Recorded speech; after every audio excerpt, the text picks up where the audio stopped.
Walmart to discontinue physical game sales in 2024. This comes after other services such as Netflix have stopped offering physical copies of TV shows and films. Let's talk about it. So Walmart's going to stop selling physical games. Luckily, they're still selling Blu-rays and DVDs, but I don't see that lasting much longer. And this kind of falls in line with Best Buy, as they're not going to be selling DVDs or Blu-rays this year. I don't know if they've already stopped. I don't frequent Best Buy very often, but as I understand it, they were going to stop doing that. They may have already. I try to get my media where I can, but I generally am not buying it through places like Best Buy. Not that I hate Best Buy, it's just there's other venues that I can buy it from. But I still think it should be an option for other people. I don't think it should be taken away straight out. So this is something that everyone needs to be aware of. While some may say this is just a gamer issue, who cares? The thing is, it's not just games though, right? It's something that's going to impact everybody, because as forms of physical media start disappearing, it's going to impact everyone. We need some form of legislation that requires these companies to continue making physical versions of media. Netflix and Amazon are not making physical copies of the programs available anymore. So you can't get the shows they make on DVD or Blu-ray. Now, I can understand getting rid of DVD because it is an outdated, older format, and Blu-ray is much more accessible. From what I understand, it's a little bit cheaper to produce at this point. It didn't used to be that way, but it's a little bit cheaper to produce now. Also keep in mind that with these, they're wanting to charge us more to access the digital content, right?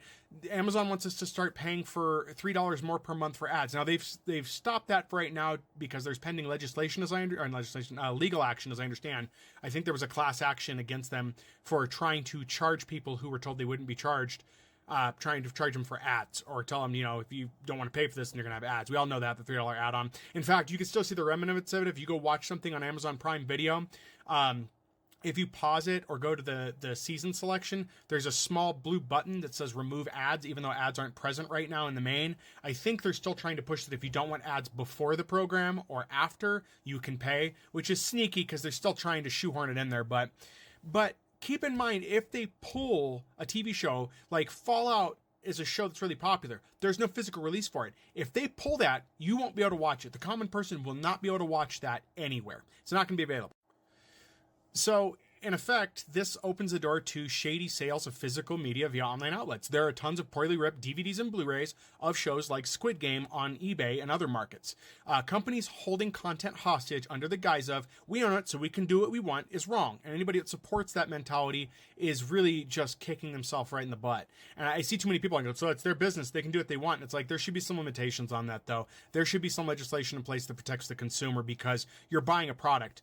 Last year, too many people learned they did not own the digital media they purchased. And that shows how these people that defend these companies have little knowledge about how things work, because with, I think it was MGM, people lost access to their content on Amazon because Amazon yanked that content. They didn't offer refunds, no credits. It was just, hey, tough, it's in the contract, that's what you get. So then the question becomes, why not just allow people to own their own digital content? Well, that's where another issue comes in.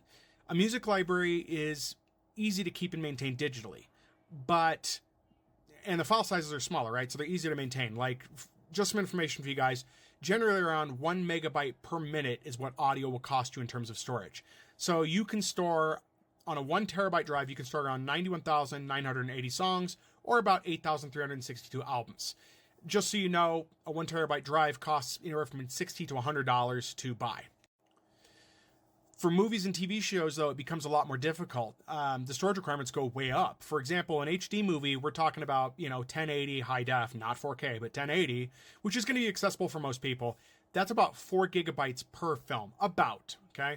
And for those that don't know, a terabyte is about 1,000 gigabytes, but after you format your 1 terabyte drive, you're going to end up with about 931 gigs of space left over. And there's reasons why you lose that. A lot of people get upset that don't know technology, and they're like, why am I getting less than a terabyte? And it's like, no, there's reasons for it. I'm not going to get into it here, but you have 931 gigs you can realistically use on that before the drive is full. And so if we're generalizing, saying movies are about 4 gigs each, that means 4 gigs accounts for about 2 hours of HD video. That means you can only fit about 232 movies or television episodes on a 1 terabyte drive. Now, your mileage is going to vary on that, as some shows and movies are going to be shorter or longer, so that space is going to be there. Some are going to be way longer. Looking at you, Oppenheimer. But beyond that, the average person also lacks the know-how how to pick file formats, or how to avoid getting viruses, or how to pick storage, or how to do any of the technical stuff to set this up.